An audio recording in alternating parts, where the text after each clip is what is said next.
Hello. Can you hear me? There we go. It's finally working. Yeah, I'm so glad you could make it.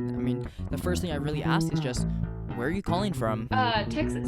Fullerton. From Czechia. Seattle. Arkansas. Vancouver, BC. Louisiana. And wherever you're tuning in from, welcome to Milking Ardor. If you're new here, hi, my name is Spencer Chin, and this is my podcast, Milking Ardor.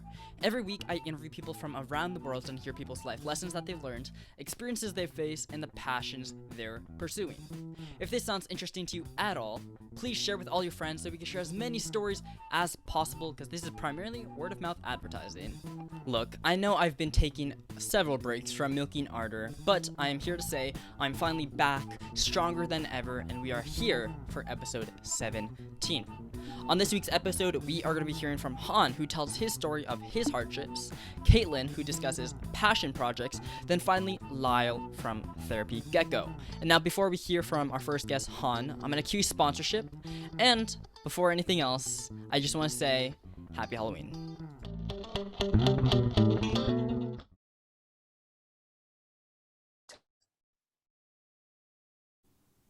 There we go, that was absolutely perfect. Just as an introduction of yourself, what's your name and where are you calling from? My name is Hahn. I don't know, should I say my full name or it doesn't matter? Whatever you're comfortable with, Hahn. Okay. So my name's Hahn, and I am currently living in Brooklyn, New York. New York. Currently? Interesting. So are you from New York or did you just move there? So I was born in Flushing, Queens, but then I was basically raised up in Jersey, and then I went to college in New York, and so I just lived there afterwards. Yeah, right on. And just to really get down, just fundamentally who you are, Hahn, what's the breakdown or what's the elevator pitch of yourself? Oh, that's okay. So my main skill then a good way to put it. Okay.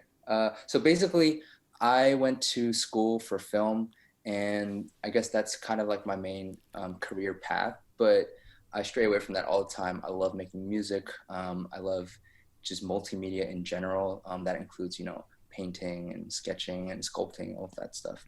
But otherwise, I am just living my life, trying to figure out what I want to do. Still don't really know, but I'm, I guess, more in the artistic world than I am in like corporate America.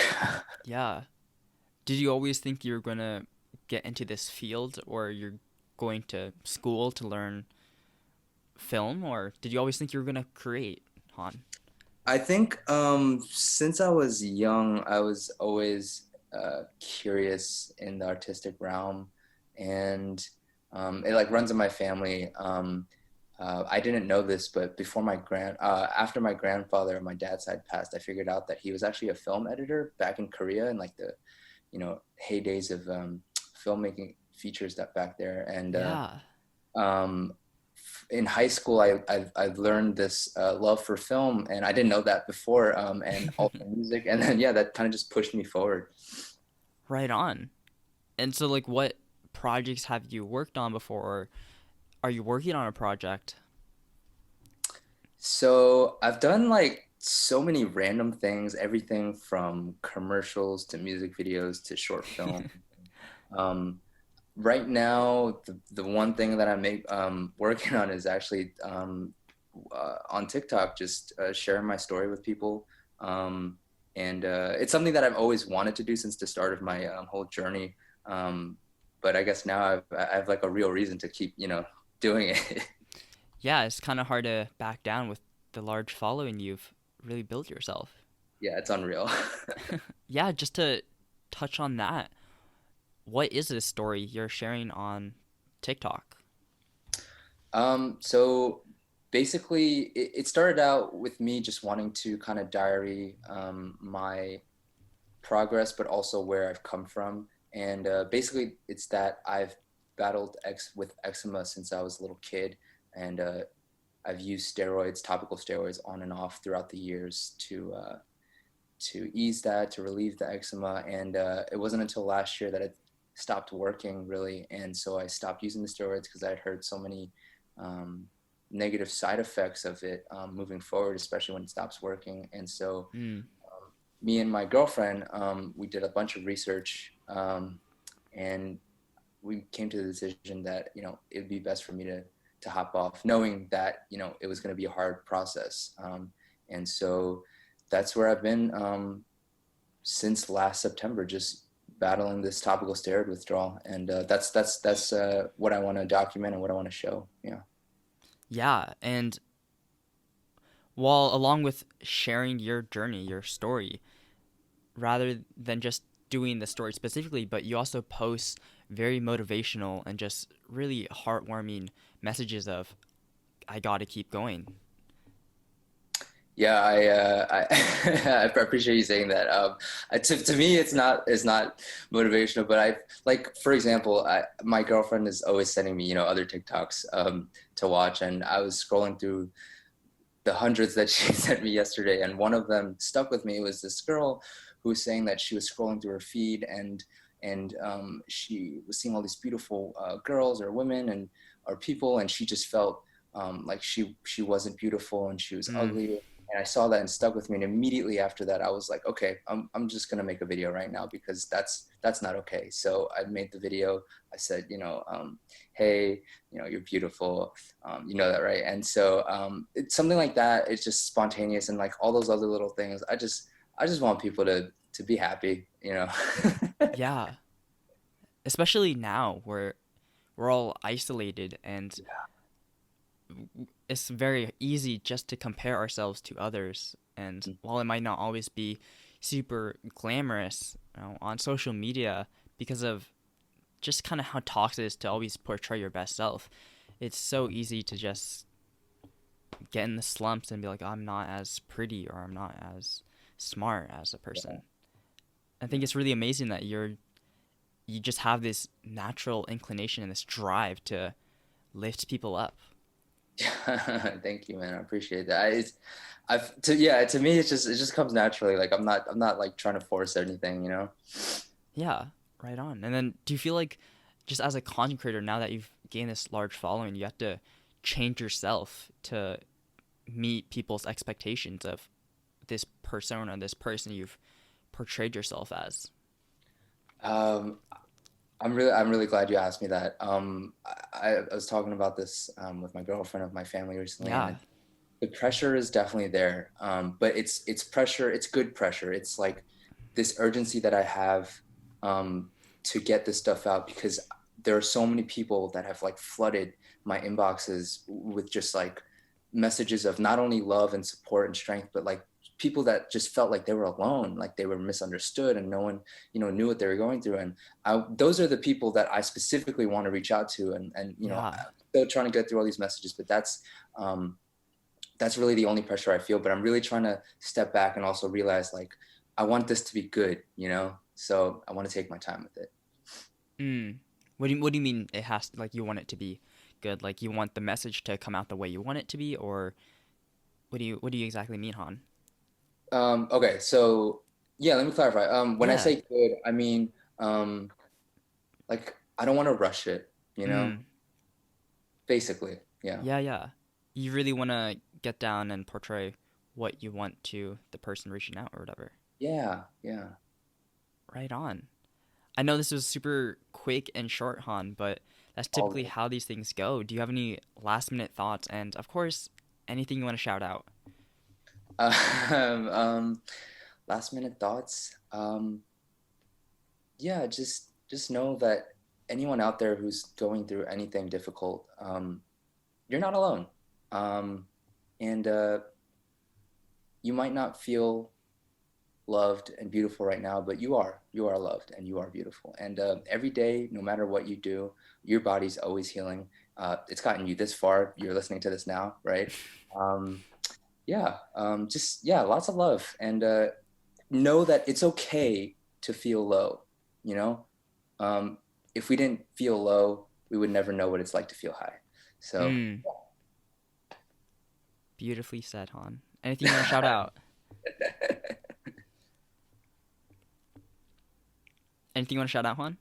Oh, sorry. Shout out. worries. I want to shout out. I want to shout out my girlfriend Dallas, who has been here with me for this entire process and continues to support me. My parents, I love them so much. People like you, Spencer, who allow us to spread awareness of this kind of stuff. And to everyone out there who's going through anything difficult right now, you got this. Thank you, Hahn, for just taking the time out of your day to chat with me. And I'm glad I'm able to share a little more of just the stuff you post on TikTok. And I'm glad you're able to cover the stuff we were able to cover today. Yeah, man. Thank you so much for having me. Right on. I'll keep you posted for what is to come. And I'm really looking forward to seeing you grow as a person and just this community you're building for yourself, Hahn. Thank you, man. The same to you as well. Thank you. All right. It seems like we'll be in touch sometime soon. And until then, I'll talk to you later. All right. Peace out.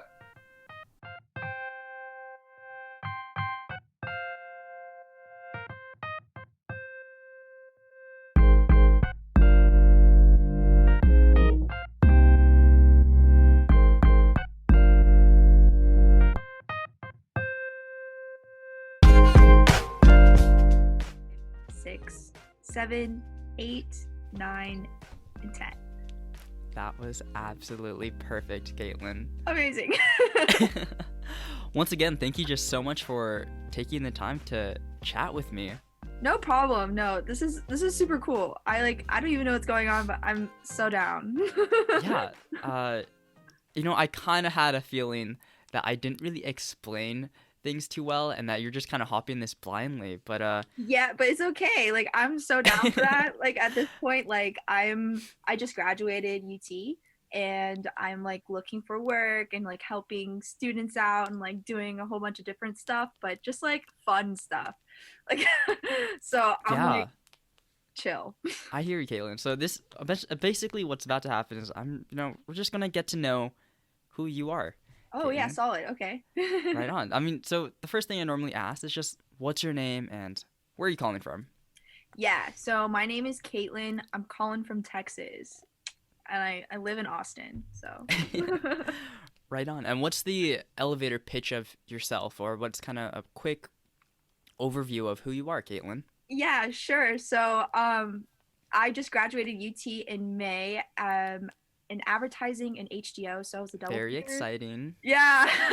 I am like in a transition process to like work and like go after stuff that I like to do. So I have a background in content creation. I am interested in media advertising, so like media planning and buying and strategy, and I hope to like be in an agency in the near future at some point. Right on. And this might be like a super ambiguous question, Sure. Kaitlyn, but what were your biggest dreams when you're younger? Yeah, okay, so like when I was younger, I guess you could say like I'm gonna go with like 12 years old. I actually really wanted to be a soccer referee. Like I just started refereeing and like that was my thing. Like that's what I earned money doing, and actually that's how I bought a camera. And so I always like doing things like that. I mean, I started or like I don't know, fueled in whatever my interest was. So I really liked photography and camera work, but I also really liked refereeing. And I'm actually like, this is my 10th year being a soccer referee now. And yeah, it was just insane. And like when I was 12, I was like aspiring to be like a FIFA referee. And so I always kind of like, I know this is going to be like deep, but I always like pushed down the content creation, creativity side of myself because I knew I wanted to be like a referee and like a public figure in that way. Yeah. But I kind of realized that I should like almost utilize both things. Yeah, I hear you. So why soccer refereeing in particular? Yeah, that's a good question. I genuinely love the game, and I just kind of got involved just because Did you my play dad. yourself or? Yeah, I did. I played Okay. myself, and my dad used to play, and he used to actually like coach me in my first team or whatever, you know. So like it was just kind of fun, and I mean, I just remember like seeing a guy, just a random referee, kind of come up to our game and like without a badge and whatever, and he was really young, and I was like, if he could do this, like I probably could get paid doing this too. So like I went up to my dad. I was like, "This is gonna be the easiest job in the world. Like all I have to do is go to games and like make decisions, like the things I already know how to do, and just get paid for it, like watching a soccer game." Yeah. And my dad was like, "You know what? I'll do it with you." And so both my Oh. dad and I, yeah, we both referee, and like it's kind of like our bonding thing now, and it's cool. It's really fun. Yeah, And it definitely sounds like it. yeah, and it's also cool because I've really gotten a lot of opportunities with refereeing, and my dad's like one of those people that's like education comes first, like you got to make sure you graduating before Of you do anything course. else. So like I was doing like a lot of tournaments, and I was also going to UT, and it was a lot to handle, but it was really fun. I wouldn't take any of it back. Yeah. So I know you're kind of at the time you also were thinking about content creating, but you're kind of suppressing that side of you. Hmm. What was the drive for content creation in particular?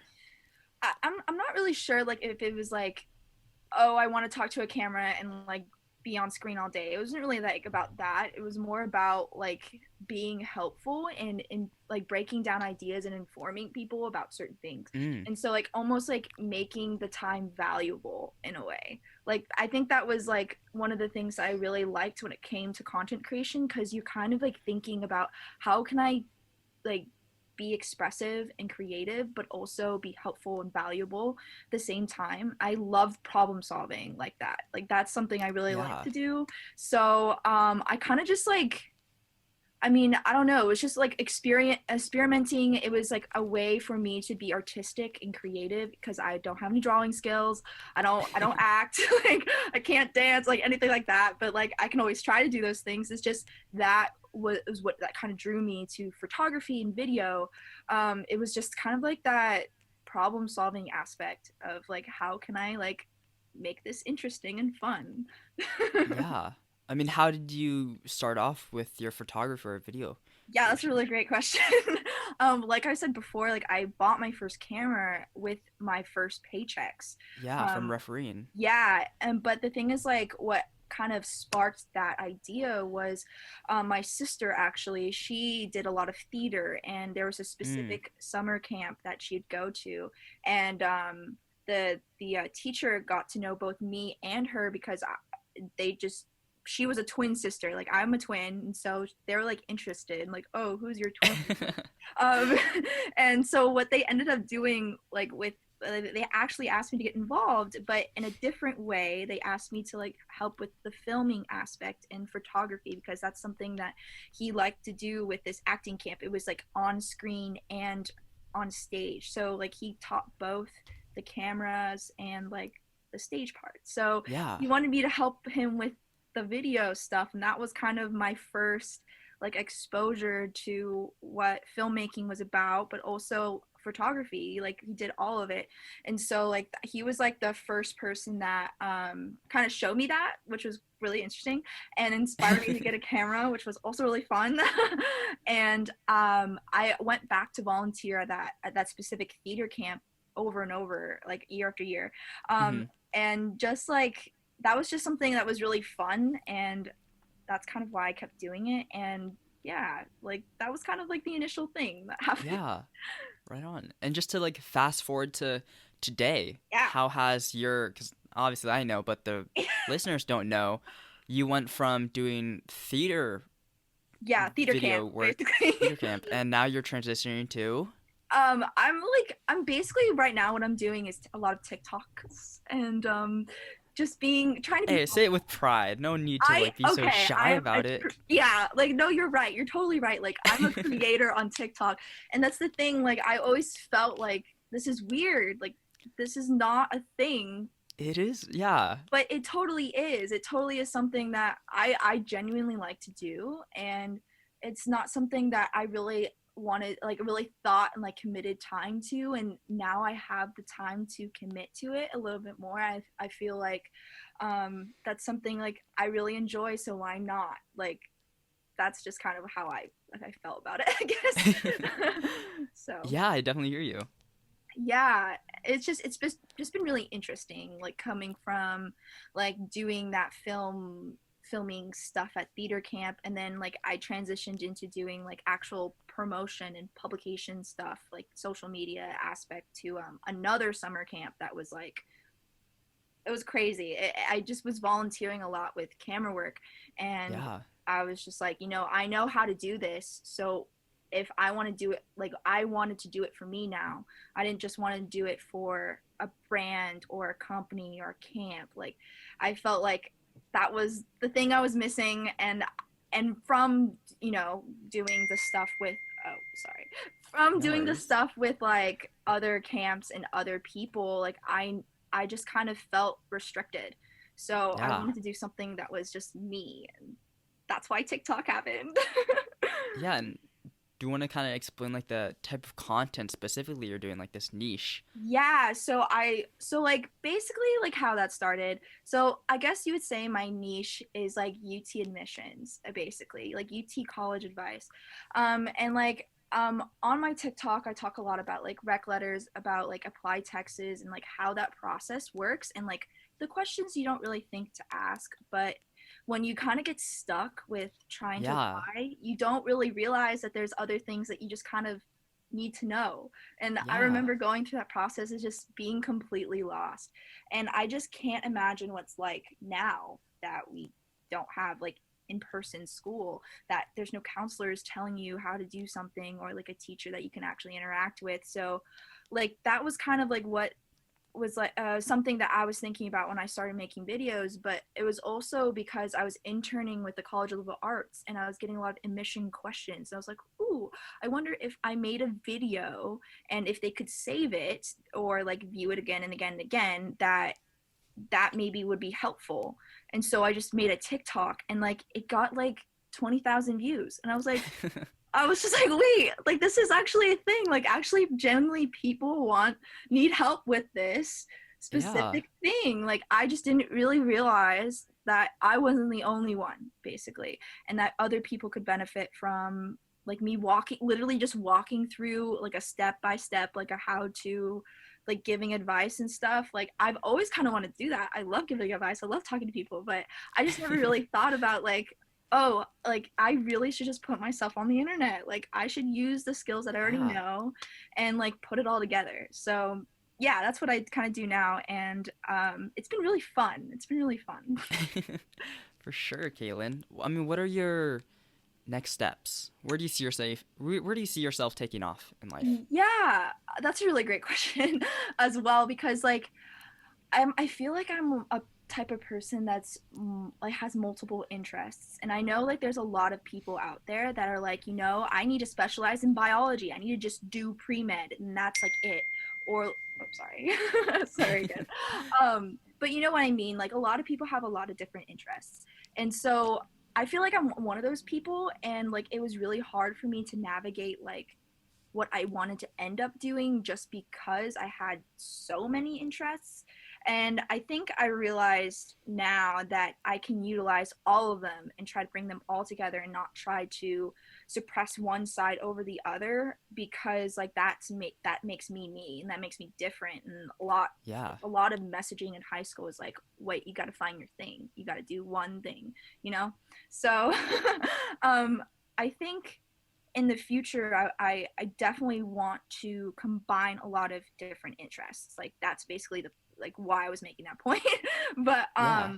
I ultimately want to be in leadership when it comes to like agency stuff and advertising. Like that's what I ultimately want to end up doing. Like I've always known that I want to be able to be a boss, or like work at a high level position or whatever, and like be that person that makes the tough decisions. Like I always Yeah. knew that, just because refereeing was so fun, and that was almost like why I wanted to do refereeing.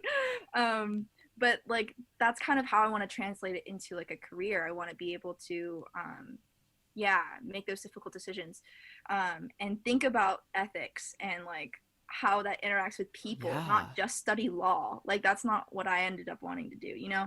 So that's kind of moving forward. I want to get a job in agency, some sort of way to get a job in an agency and like work my way up, basically. Right on.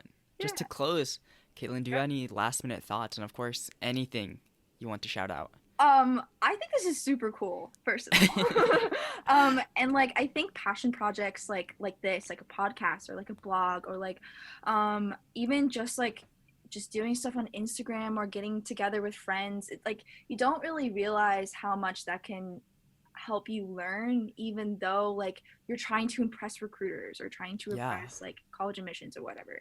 But it's much more about that you realize after you start doing something like this that it's a lot more about self-discovery and what you like and what you're drawn to and learning about yourself more than it is like about the project. It's, you know what I mean? Like Yeah. you learn so much, which I just didn't really realize that I should take a chance on that thing that I'm like really interested in and just like continue to do it because I've always been scared to like to do something wrong, you know what I mean? Of course, I feel like most people do. Yeah, and I just like from seeing other people being so successful, right, especially at UT, Yeah. when you're like surrounded by massively intelligent It's individuals, just so competitive. it's terribly competitive. Yeah. It makes you feel like you're undervalued or like, I don't know, it makes you feel that you're not doing enough.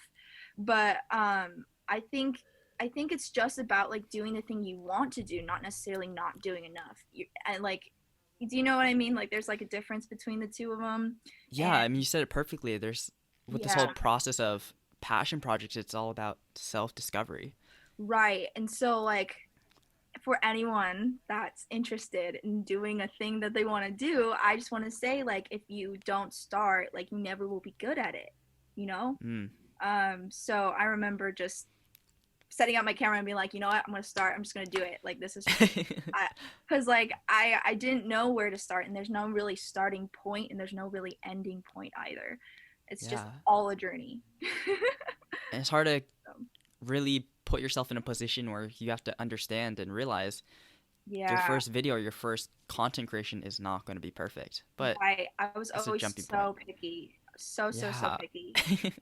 But I mean, is you just got to kind of put yourself out there and see what happens and continue to learn and grow. And at the end of the day, people want to see a person. They don't want to see a robot.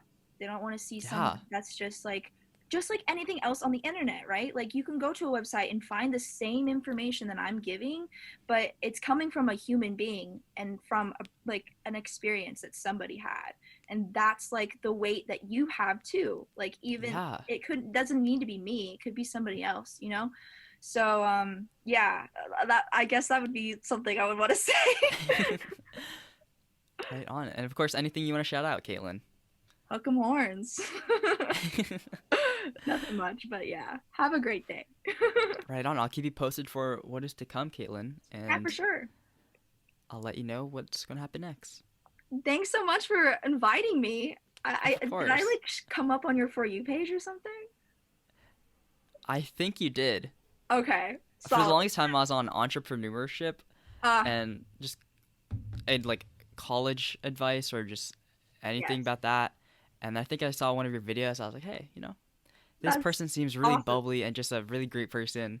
I want her on my podcast. I appreciate that. You only saw that from one video. That's actually mind blowing. It just shows that your content creation is just really working. Keep it up. I appreciate that a lot, really. I do, because like there's a lot of days in which I'm like, I am not as successful as blank, of course, as other person, but I have to keep reminding myself that it's not about that. It's not about necessarily the title. It's about like the journey to get to where you end up. Like it's about like getting there, and absolutely everybody's in a different part of the journey, and that's okay. So yeah, I saw this place where the only person you're really comparing yourself to is just your old self. Yeah. Rather other people. Definitely. And like, because if you start comparing yourself to a whole bunch of you start comparing yourself to somebody else that's completely on a different path, like it's not going to be the same as your own. you know? Absolutely. And I found that with refereeing, because I would constantly compare myself to other female referees or other male referees in my age, and it's just really hard because I am a female. I'm not gonna do the same things the guys do, like, Yeah. and I'm like not gonna do the same things as a 27-year-old female referee. So it's just like finding your own way, you know? So yeah. I hear you. And, well, I have to get going now, Kaitlyn, but Yes. thank you so much. Thank you.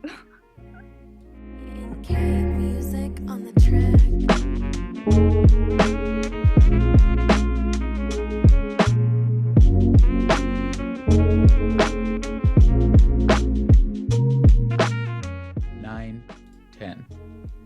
Perfect. By the way, Once what'd you say your name was again? Yeah, right on. My name is Spencer. Spencer. You got a good podcast voice. Thank you. Spencer, I Lyle. really appreciate that, Lyle. Absolutely. It's one of my favorite compliments, just my voice. But to put this more on you, Lyle, thank you once again for just taking the time to just chat with me for a little bit. For sure, for sure. Right on. And the first question I normally ask is just, what's your name and where are you calling from? Real simple, real easy. My name is Lyle, and I'm calling from the East Coast of the United States. Wonderful. And just to like break down who you are, Lyle, what's the quick elevator pitch of yourself or a little intro of you? A little intro. Well, you know, I do a bunch of things, but the thing that I am currently doing the most, and probably the reason that you found me, was that I host a Twitch stream called Therapy Gecko, where I dress up as a lizard and talk to strangers on the internet about various things, and they tell me about their lives, and we get gecked. I must say, like, just hearing about it, not really seeing it, it sounds really weird, Lyle. It can be. It can be a lot of different things. I like that it's something new each Yeah. time. You know, I used to do stand up and make movies, and I still do those things, but I like live Okay. streaming a lot because you know, even I don't know what is going to happen, you know, as much as my viewers do. Yeah. So it's fun for me too. Right on. I mean, like, why Therapy Gecko? How did you start this? How did this happen? I wish I had a cool origin story, but No worries. you know, it's kind of the crossroads of like three different things. One is that I had a gecko. I made this little, like I said, I've been making, you know, YouTube videos and doing comedy and stuff for a while, and I made this little YouTube video that had a gecko suit involved, and so I had the gecko suit, and then I wish I knew.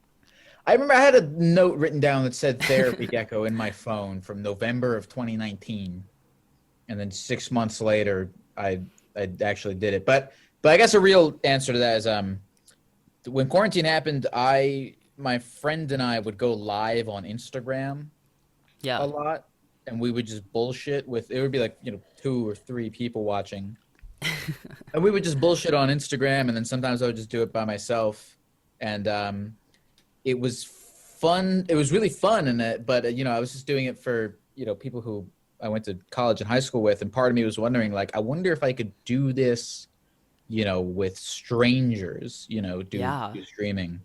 And so there was that element. So that was the element of me wanting to stream, and then there was the element of me having the gecko costume, and then another thing I did when quarantine hit was I hosted a virtual film festival. Okay. And that was how I learned, like, you know, OBS and Streamlabs and like just how to put on a live stream, and that was the first time I ever did it. And so after doing that, I was like, I want to do more like live streaming content. And then there's that, and then it's like so many things kind of combining at once. And then Reddit came out with this thing called RPAN. Do you know what RPAN is? No, I have no idea what that is. RPan is Reddit's streaming Oh. platform. Yeah. Okay. I know what you're talking about. And now. it's awesome. And basically, I just had a reminder on my phone to like look into it because I heard what it was, and I kept putting it off. And then one day I just was like, screw it, and I put on the costume and I hit live, and I just did it from my phone. And then I've been kind of doing that ever since. Right on. And you actually take it a step further, and you actually like paint your face green as well. Did you do that when you first started, or how did that go on about? Oh yeah, I've always painted my face. Okay. It's funny. A lot of people in like my chats and stuff, they'll ask me like, "How long does it take for you to paint your face? How long does it take for you to do your makeup?" And it almost upsets me because it's like it takes me 2 minutes to put on. It's not intricate face paint. It's all the same color. I just slather it around my face. It takes me 2 minutes to do. Meanwhile, all day, I'm setting up the graphics for the stream and like. Oh yeah. Cutting TikToks and planning. I'm doing a million other, like the makeup is the easiest part of it. Yeah, and I found you on TikTok, and then I saw you again on Reddit. What you're just saying again about that live stream on Reddit. Cool. Is it randomly? Yeah, just randomly. And I was like, holy shit! I remember seeing this guy on TikTok. I should totally reach Nice. out. And here we are. Here we are, baby. Yeah, that's cool. That I'm really like I've learned a lot about like social media. I've been doing like social media marketing, for a few years, and that's like more or less what I do for my job. But I've learned a lot through doing this. For sure. Like I also wanted to ask, like, what was the process like? You're actually getting a very pretty large following from doing this. I mean, what was your reaction to this growth you've been getting for the show you're doing? I think it's really cool. I really have the platforms to thank. Definitely, I mean, RPan is awesome, and it's really, really underutilized platform that is like, I mean, it's great. And then TikTok, I was not expecting the viral TikTok thing. I was not expecting whatsoever. I had gotten some good success on Reddit before, and then I just posted a TikTok thinking nothing of it, and then I blew up on TikTok, and then that kind of started the whole craziness stuff. Right on. Like, what's the drive for you, Lyle? I mean, I know you started off on Instagram and now you've expanded, but what's the drive for you, Lyle, to just kind of like do this stuff and just kind of like have fun, talk to random strangers? I wish I had a wholesome answer for that, but the truth is like and this is gonna sound bad, but it's actually a good thing. One of the top things that keeps me going is that look, I told everyone that I would be on stream every Monday, Wednesday, Friday at 10 p.m. Eastern Standard Time, and so I got to be there. Yeah. And the reason I say it seems like a bad thing, but it's not, is because I've been making stuff for like 10 years, and every time I try to make a movie or do a video, it always just gets stuck in limbo because no one cares or any, like when you don't have any followers, you can procrastinate better because you don't have anyone to hold you accountable. Exactly, no one's holding you accountable. I mean, that's my favorite part about having a following is that I have to do things now. It's people holding me accountable. Yeah, otherwise you're gonna let them down. Mm-hmm. Right on. Like, another thing I wanted to ask Lyle is, now that you've had this experience where you're talking to strangers, what's something that someone has taught you, or what's something someone taught you? A stranger called in and you're like, hey, I never thought about it that way. Oh man, that's a good question. Let me think. Maybe this isn't necessarily something that like, and I wouldn't say I'm out here teaching strangers. I tell people all the time, I'm not really like an advice person or anything, but like, I guess something I've learned is to be more present with people. Like I hope this is not a tangent to your question, but Yeah, go ahead. like, you know, in your head when I'm like doing a big like Twitch stream or whatever, I get in my head about like, you know, reading the chat and like how many views are over, and like I'm worried about you know, like, is this conversation interesting? And all that is bullshit. I'm trying to learn to be just like, you know what, I'm gonna pretend like I'm literally just having a conversation with this person, Yeah. and like not look at the chat, not look at viewers, not think about the content of it, just like, you know, talk to this person. That's the sort of, I guess, meditative center that I'm always going for.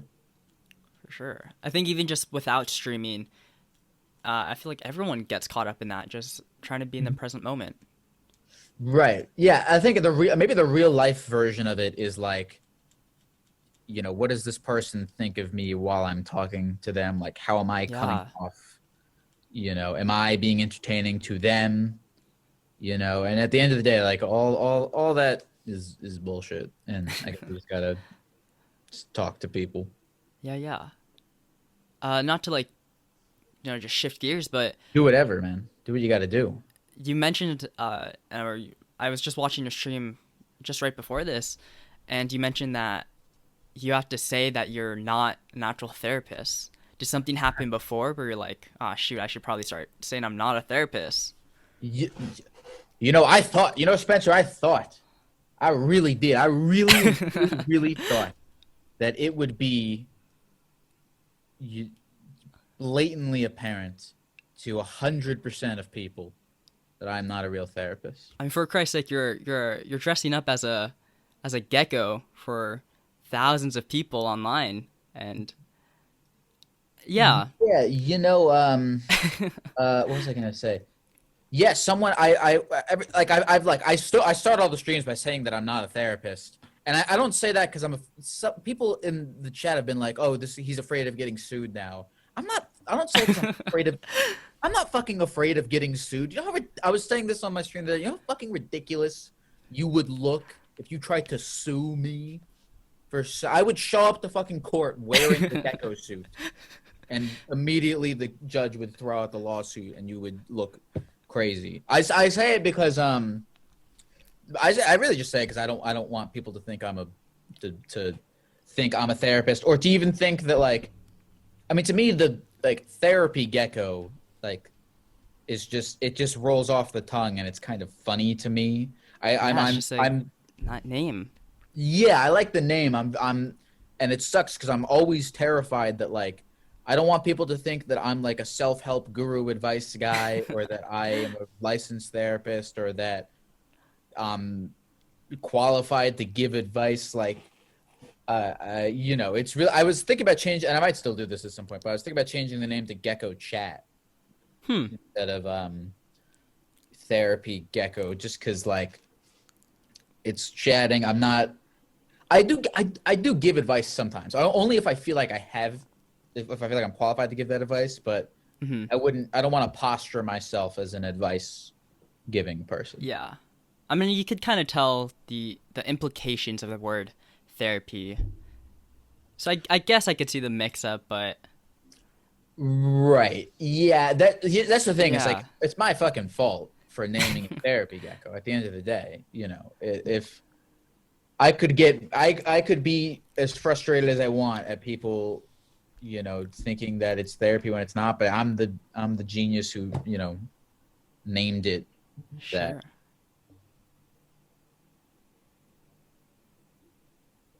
Lyle? Oh yeah, what's up? Oh, there we go. I wasn't sure if we cut out. Just to close, Lyle, do you have any last minute thoughts and anything you want to shout out? Anything I want to show? I guess I could do my plugs. I'm twitch.tv/Lyle Forever, LYLEFOREVER.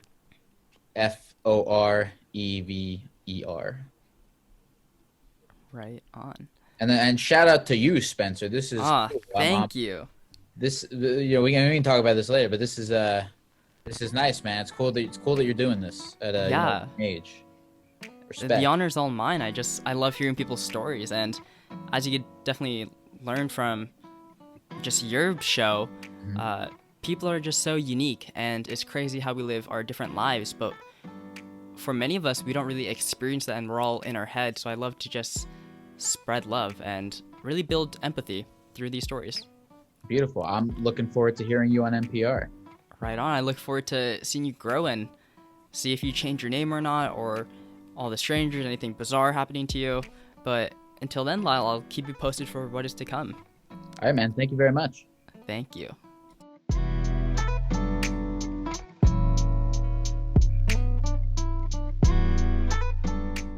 Special thanks to XelaOnDaBeat, QuincyLofi, NK Music, and Pink for the music I use on today's episode. You can find all of their music on YouTube Library. Of course, thank you for the amazing guests on today's episode, Hahn, Kaitlyn, and Lyle. Please do check them out. They did say where you could find them. They are absolutely lovely people, and I definitely think you should keep up with them as well. If you enjoyed this episode, please make sure you are subscribed or you hit that bell notification to get posted for when new episodes are being dropped. If you want to reach out to me, schedule a podcast interview, or just talk, you could find me on _Spence_R_ on Instagram, and just search up Milking Ardor for all the other platforms. As I've mentioned, I have been taking a break from Milking Ardor. I guess I've been slacking is what you could say, but because of everything going on, COVID and just the other things going on, I definitely needed a breather, and same for you. If you're undergoing a lot of stress, just take a breather, right? Everything is so stressful right now, and I really do care about you and your mental health. Thank you for sticking with me for episode 17 once again. And of course, if you enjoyed this episode, please share with all your friends, family, and anyone you can think of, because Milking Ardor is primarily word of mouth advertising. Until next time, for episode 18 of Milking Ardor, I will see you later. Spencer out!